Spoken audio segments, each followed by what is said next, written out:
Бүгүн Казакстандын президенти мугалимдердин форумунда билим берүү тармагынын келечеги тууралуу сөз сүйлөдү. Касым-Жомарт Токаев анын өнүгүшүнө мамлекет өзгөчө көңүл буруп жатканын жана мындан арыда көңүл бура берерин баса белгиледи. Мисалы, акыркы 7 жылда бул тармакты каржылоо 3 эсеге көбөйүп 6,4 триллион теңгеге жетти. Акыркы 5 жылда 1 миллион окуучуга ылайыкташтырылган 1100дөн ашуун мектеп курулду. Материалдык техникалык база жаңыланды. Мындан тышкары педагогдун статусу жөнүндө атайын мыйзамдын жардамы менен мугалимдердин кадыр баркы да бекемделди. Айтмакчы, бул көрсөткүч боюнча Талис 2024 изилдөөсүндө Казакстан 2-нчи орунду ээлейт. Ал эми мугалимдердин эмгек акысына болгон канааттануусу боюнча биздин өлкө дүйнөдөгү алдыңкы 5 мамлекеттин катарына кирет. Елімізге тағы да 5 мыңнан астам мұғалім керек.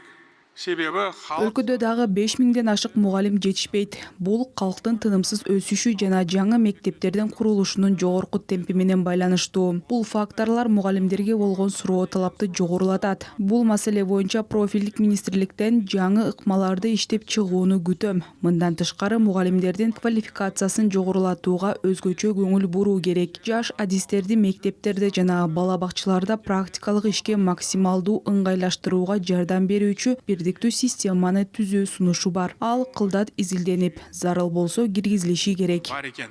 Оны жан-жақты қарап, қажет болса іске асыру керек. Мамлекет башчысы орто билим берүү системасына жасалма интеллектти киргизүү маселесин да козгоду. Ал өкмөткө жасалма интеллектин колдонуунун этикалык, укуктук жана уюштуруучулук жактарын эске алган бирдиктүү стандартты киргизүүнү тапшырды. Президент таланттуу балдарга дем берүү үчүн кошумча чараларды көрүүнү тапшырды. Олимпиададагы ийгиликтер үчүн гана эмес, илимий долбоорлор конкурстарындагы жеңиштер үчүн да акчалай сыйлыктар берилет.